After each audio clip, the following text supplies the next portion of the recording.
Olá, crianças, sejam mais uma vez bem-vindos à Escola Bíblica de nossa Igreja Batista Reformada da Palavra.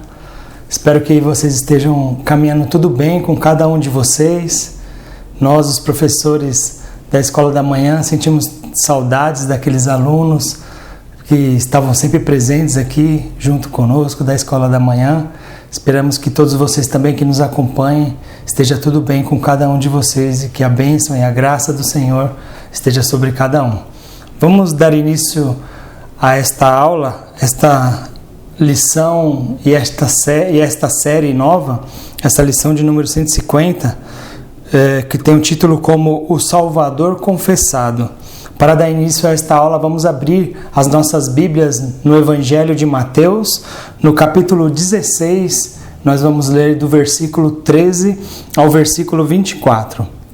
Mateus 16, 13 a 24, que diz assim: E chegando Jesus às partes de Cesareia de Filipe, interrogou os seus discípulos, dizendo: Quem dizem os homens ser o Filho do Homem? Ou quem dizem as pessoas serem eu, o Filho do Homem, o Filho de Deus, Jesus? E eles disseram: Uns dizem que o Senhor é João o Batista, outros Elias, e outros Jeremias, ou um dos profetas. E disse-lhes ele, Jesus: E vós, e vocês, quem dizeis que eu sou? E Simão Pedro, respondendo, disse: Tu és o Cristo, o Filho do Deus vivo. E Jesus respondendo disse-lhe: Bem-aventurado, muito mais que feliz és tu, Simão. O nome de Pedro, antes que o Senhor chamasse ele de Pedro. És tu, Simão Barjonas, porque tu não revelou a carne e o sangue, mas meu Pai que está nos céus. Quem te revelou isso? Não foi você, a sua própria carne, o seu próprio intelecto, mas Deus, o Pai eterno que estás nos céus. Versículo 18.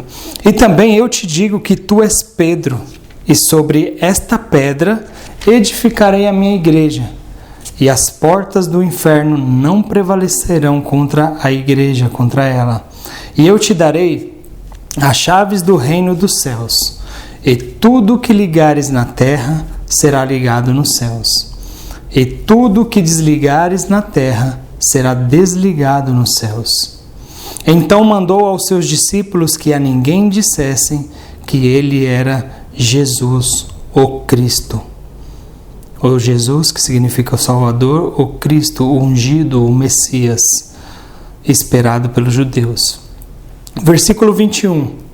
Desde então começou Jesus a mostrar aos seus discípulos que convinha ir a Jerusalém e padecer muitas coisas dos anciãos e dos principais sacerdotes e dos escribas, e ser morto e ressuscitar ao terceiro dia.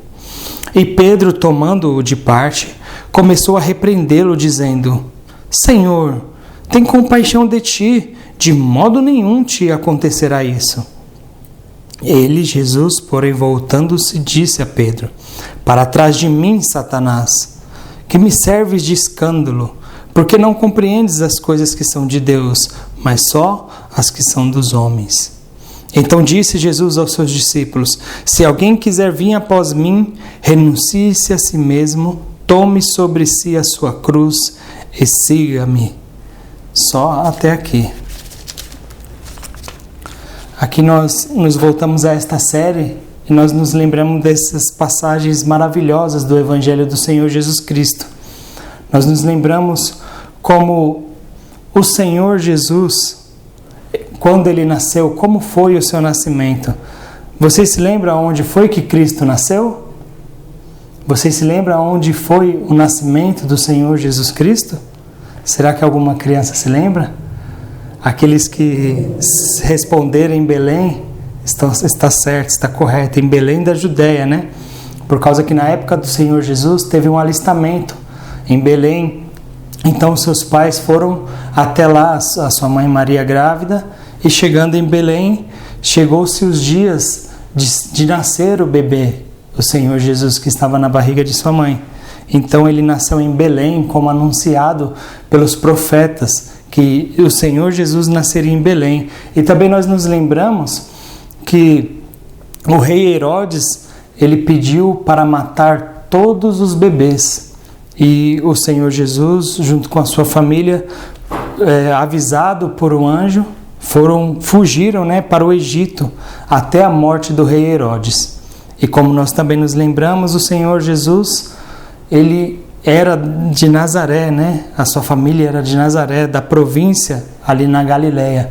Então eles se voltaram depois da morte do rei Herodes do Egito para essa província em Nazaré, e na Galileia, em Nazaré, aonde o Senhor Jesus morava junto com os seus pais. E nós nos lembramos ali na história dos evangelhos do Senhor Jesus, os feitos que o Senhor Jesus manifestou, os sinais na Galileia, os sinais que são bem conhecidos ali, de todos aqueles povos que estavam naquela época ao derredor, os grandes sinais e os grandes milagres que o Senhor manifestava. Nós nos lembramos daqueles milagres maravilhosos, como aquela cura daquele aleijado, que os seus amigos desceram ele pelo teto. Nós nos lembramos da graça do Senhor sobre aquele homem, o curando de uma forma maravilhosa diante de centenas de pessoas ali dentro da sua própria casa. Nós nos lembramos também do Senhor Jesus acalmando a tempestade, dizendo ao mar: cala-te, e o mar obedecendo ao Senhor Jesus. Nós nos lembramos dos discípulos falando: quem é este que até o mar e o vento o obedecem? E nós nos lembramos que nós já estudamos isso, que a resposta é que este é o Criador do mar, o Criador dos ventos. Ele é o próprio Deus, o Senhor Jesus. E nós também nos lembramos daquela grande multiplicação de pães, onde o Senhor Jesus, com 5 pães e 2 peixes, ele multiplicou para uma grande, vasta multidão de pessoas, alimentando elas de uma forma gloriosa. Então, o Senhor Jesus manifestou todos esses milagres, ou muitos milagres ali na Galileia, que nós nos lembramos. E nós vemos que depois dessas coisas, o Senhor Jesus, ele foi para Cesareia de Filipe, onde nós damos início a essa leitura. O Senhor foi para Cesareia de Filipe. Depois de alguns dias muito agitados, o Senhor foi para este lugar, onde ele poderia ter uma conversa mais particular, distante das multidões, com os seus discípulos.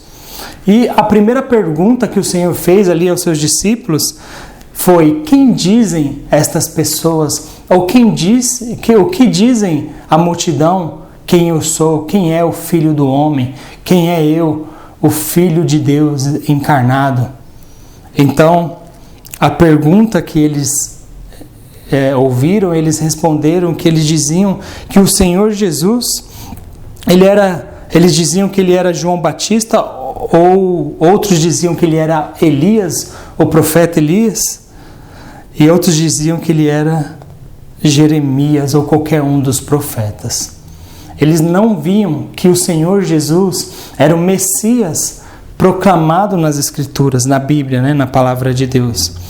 Eles diziam que o Senhor Jesus era até o próprio João Batista, que tinha sido morto ali.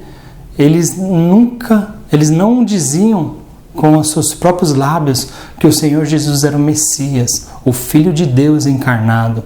Por quê? Eles diziam que o Senhor Jesus era um profeta, era João Batista, ou era Elias, por causa que eles viam que os sinais que o Senhor Jesus demonstrava não vinha dele, não vinha de um homem qualquer, mas do próprio Deus. Aqueles poderes que ele manifestava só poderia ser de uma pessoa que andava com Deus, que vinha um poder manifestado de Deus.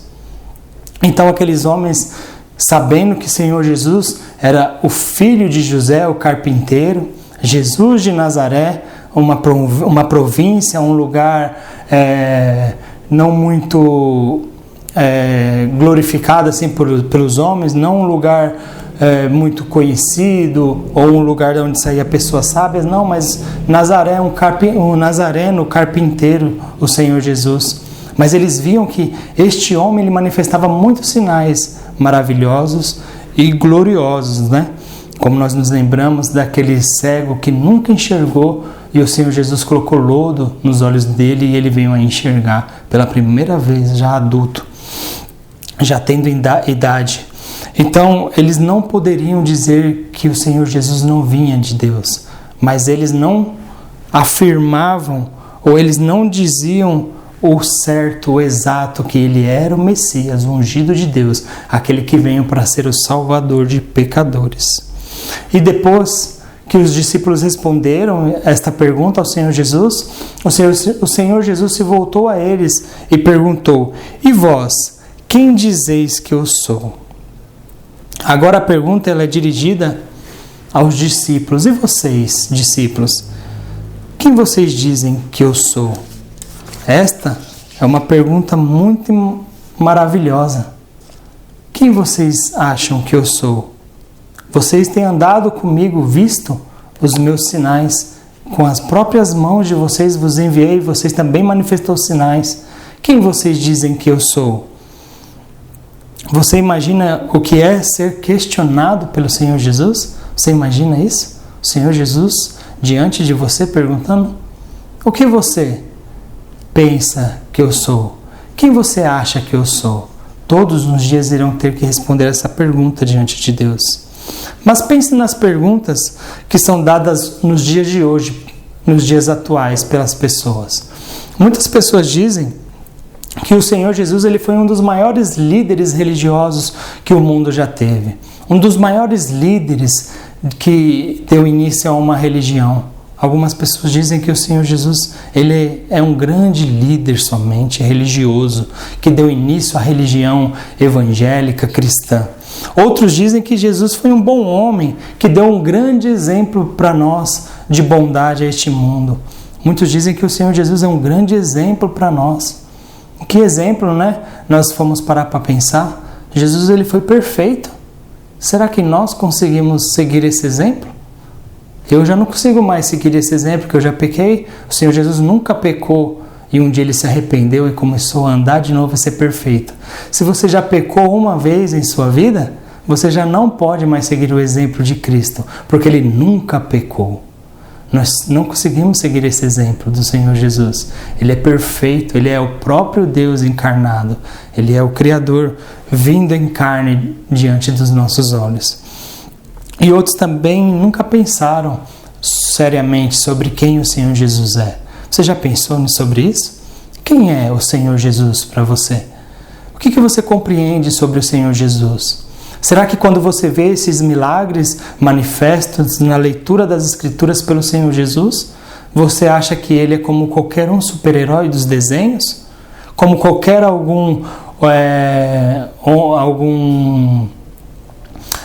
super-herói do folclore ou das historinhas que nós ouvimos por aí, imaginárias, feitas pelas mãos dos homens? Não. O Senhor Jesus, ele é o próprio Deus. Ele não é um iniciador de uma religião, não. Ele é o próprio Deus, ele é a única forma de se religarmos com Deus. Que religião significa isso? Se religar a Deus.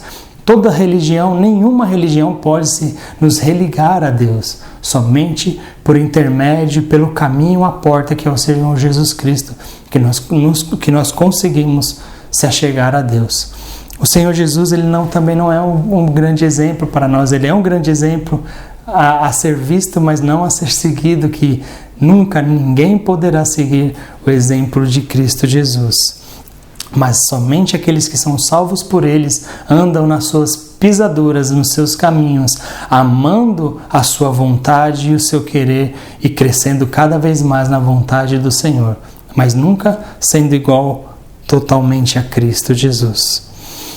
Mas aqui nós vemos que alguém respondeu algo, ou a realidade do que o Senhor Jesus ele queria ouvir ali, ou a resposta correta. Será que você responderia a resposta correta? Quem respondeu foi Pedro. Pedro respondeu assim: Tu és o Cristo, o Filho de Deus. Essa é a resposta correta. Não é que ele é um iniciante de uma religião, não que ele é um bom exemplo a ser seguido, não. A resposta correta é: tu és o Cristo, o Filho de Deus. O que isso significa? Tu és o Cristo. A palavra Cristo significa tu és o Messias, o ungido de Deus, aquele que havia de vir para se entregar na cruz no lugar de pecadores. O Senhor é este. O Senhor é aquele anunciado pelos profetas, o próprio Deus encarnado diante de nós, que veio para sofrer no lugar de pecadores. E o Senhor Jesus disse a ele: não foste da sua sabedoria, Pedro, que você compreendeste essas coisas. Não viestes da sua mente carnal ou humana este conhecimento, mas Deus te revelou e usou a sua boca para dizer isto. Então o Senhor Jesus é o Cristo, Filho de Deus. Então no versículo 19, nós vemos que o Senhor Jesus, anunciando ali aos discípulos, a Pedro, ele disse que eles entregaria a eles as chaves do reino de Deus. Por aqueles dias, o Senhor pediu que eles guardassem o segredo da divindade de Deus, que Pedro tinha acabado de demonstrar aqui. Por quê? Porque os homens, eles deveriam ver por si só os milagres e os sinais que o Senhor Jesus manifestava e ver nas Escrituras que Ele era o próprio Messias, o próprio Deus encarnado que veio para morrer no lugar de pecadores. Então, o Senhor Jesus pediu para que eles mantivessem esse segredo, porque eles teriam as chaves para o reino de Deus, para a porta do Evangelho do Senhor Jesus Cristo. Porque quando Cristo padecesse, morresse na cruz e ressuscitasse ao terceiro dia, e depois sendo erguido e levado aos céus, os discípulos eles propagariam, eles pregariam aos ouvidos das pessoas que o Senhor Jesus é o Cristo, aquele que tinha que vir para morrer no lugar dos pecadores. Mas naquele exato momento as pessoas tinham que observar por si mesmo e ver por si mesmo que Ele era o Messias, como muitos chegaram a essa compreensão. Mas os apóstolos, eles receberam esta chave, né? Eles pregariam inicialmente o Evangelho. E nós vemos que realmente eles abriram a porta do Evangelho pregando a palavra de Deus. E muitas pessoas, multidões, foram salvas naquelas épocas pela pregação dos apóstolos, pela abertura da porta do Evangelho da paz, o Evangelho do Senhor Jesus Cristo. E também nós vemos que até hoje, depois de 2000 anos, nós vemos que esta porta foi aberta do Evangelho e nós temos sido alimentados e temos a certeza que esta chave foi dada a eles mesmos, pois nós vemos até aqui, muito longe de Israel, que o Evangelho do Senhor Jesus Cristo chegou até nós. Os discípulos, ao ouvirem ao Senhor Jesus, eles tinham uns planos também com o Senhor Jesus. Por causa que eles não compreendiam, mesmo Pedro afirmando isso, que Jesus era o Cristo, eles não compreendiam que o Senhor Jesus, ele veio para morrer no lugar de pecadores e ser o rei deles na eternidade e neste mundo aqui, reinando nos corações por intermédio do Espírito Santo aos seus filhos. Eles achavam que o Senhor Jesus, ele ia manifestar a sua glória neste mundo aqui, ele reivindicaria o seu reino. Eles achavam que o Senhor Jesus ele ia reivindicar o seu reino em Jerusalém, ali na capital de Israel, e ser o rei de Israel, tirar o domínio daqueles romanos que dominavam o povo de Israel ali, e eles achavam que o Senhor Jesus ele iria dominar. Esses eram os planos dos discípulos.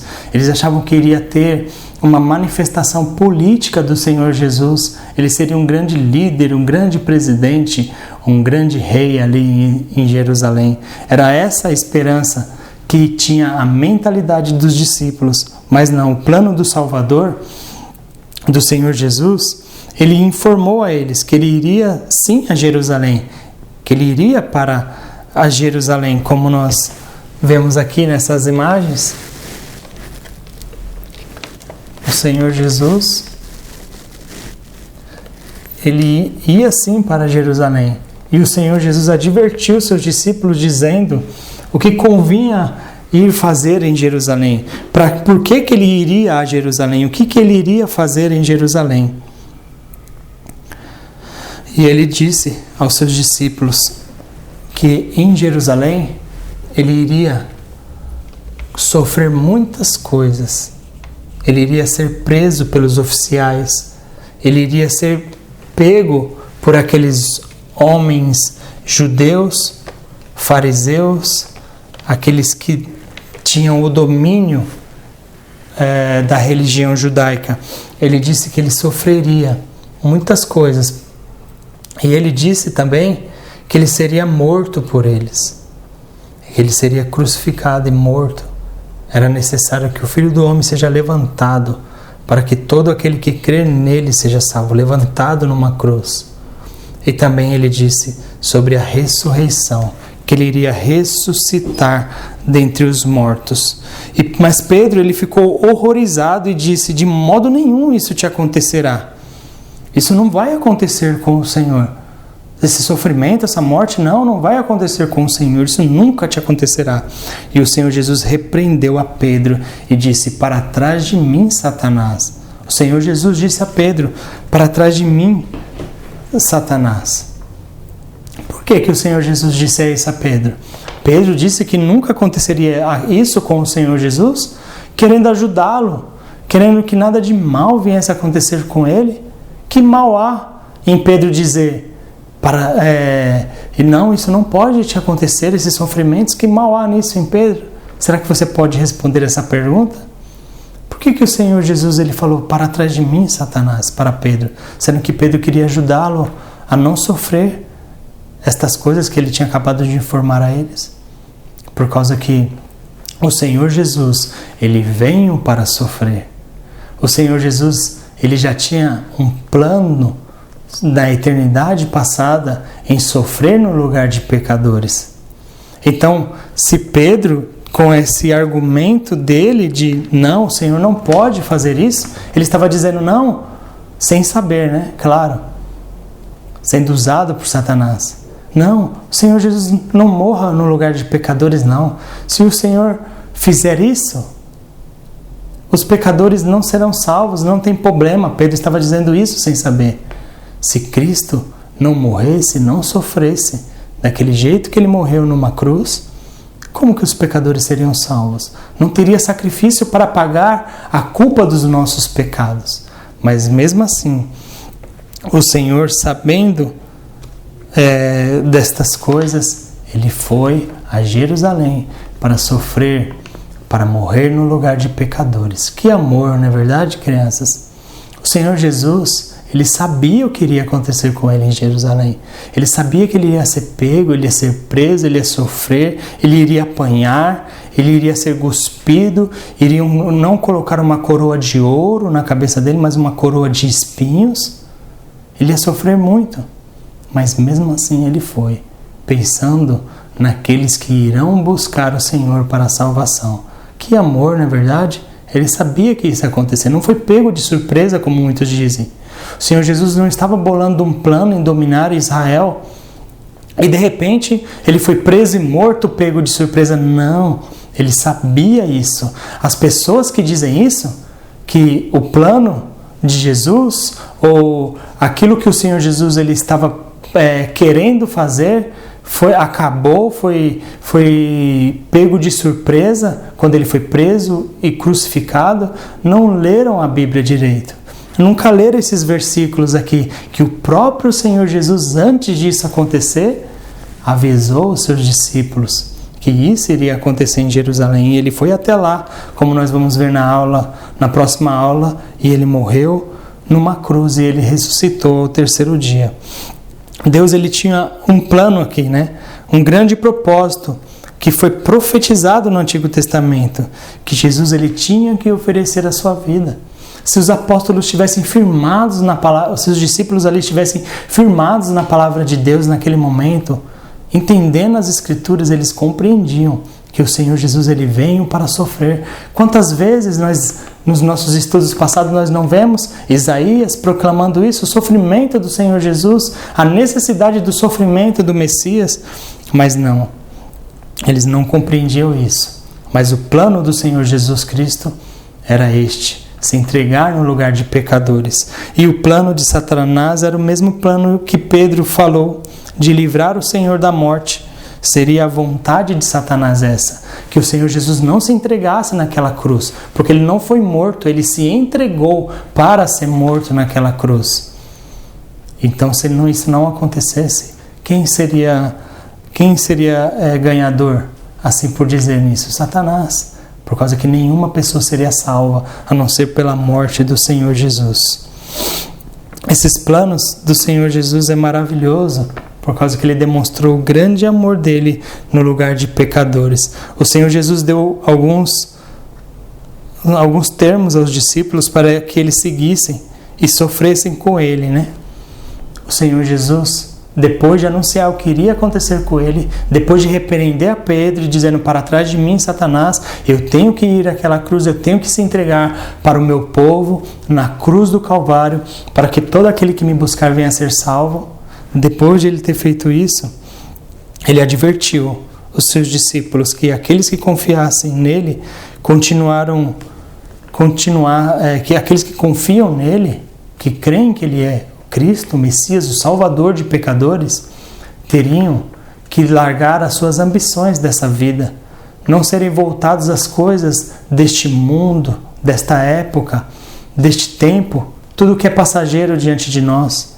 Ele disse que aqueles que querem seguir a mim, ao Senhor Jesus Cristo, têm que deixar as ambições de lado e buscar amar ao Senhor Jesus. Assim por dizer, como ele mesmo disse, levar a sua cruz e o seguir.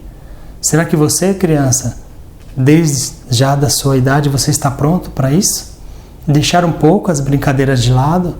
Deixar um pouco as atividades desse mundo de lado? Deixar um pouco até mesmo os estudos deste mundo, desta vida, um pouco de lado? E pegar a sua Bíblia e estar num lugar com o Senhor Jesus e buscar a Ele para a salvação? E servir a Ele, e padecer e até mesmo sofrer por Ele? Como que eu sofro pelo Senhor Jesus? Talvez quando algum amiguinho ou algum lugar que eu esteja na escola, alguém queira que eu venha mentir para enganar a outro, alguma coisa, pecar contra o nosso Senhor. Às vezes você pode ser zombado se você não seguir o curso deste mundo, a mesma forma que as crianças deste mundo andam, que nunca ouviram a palavra de Deus, nos seus pecados, nas suas mentiras, enganos, nas suas iras. O que é padecer com o Senhor Jesus? É andar na contramão dessas pessoas, dessas crianças, e ser diferente delas. Para quê? Para que nós venhamos demonstrar que nós estamos querendo seguir ao Senhor Jesus Cristo, deixando tudo de lado, para que eu venha viver para Ele e seja salvo por Ele. Será que você quer, crianças, ser salvo por Ele? Então, deixe um pouco as coisas desta vida de lado e busque o Senhor Jesus para a salvação. Clame a Ele, implore a Ele para que Ele te perdoe e para que Ele te salve, porque Ele é o Salvador daqueles que o hão de buscar, que creram que Ele veio a este mundo e morreu naquela cruz e se entregou no lugar de pecadores e ao terceiro dia ressuscitou como comprovação de Deus para todos aqueles que o buscam e o amam. Os discípulos creram no Senhor Jesus. Os discípulos deixaram tudo para trás, deixaram até seus empregos, até o seu trabalho de serem pescadores. Eles deixaram muitas coisas para trás para seguir ao Senhor Jesus Cristo e proclamar o Evangelho dele, da graça redentora para muitos ouvidos. Só que eles, na sua caminhada nesta vida, continuaram vendo, mesmo o Senhor Jesus não estando ao lado deles em forma carnal, em pele e osso do lado deles. Eles continuaram vendo o amor de Deus, o poder de Deus sendo manifestado diante deles e no meio das dificuldades, das tribulações, em tempos de provação, o amor de Deus sobre eles e o grande cuidado do Senhor. Esses cuidados especiais que somente os filhos de Deus têm com o Senhor, nosso Deus, nosso Senhor Jesus Cristo. Busque o Senhor. Vamos, nesse momento, cantar sobre essa linda história do nosso Senhor, essa linda história que Deus vem ao mundo para morrer no lugar de pecadores e dar vida eterna para os que buscam. Vamos cantar o hino de número 34, a versão primeira, e que o Senhor abençoe a cada um de vocês.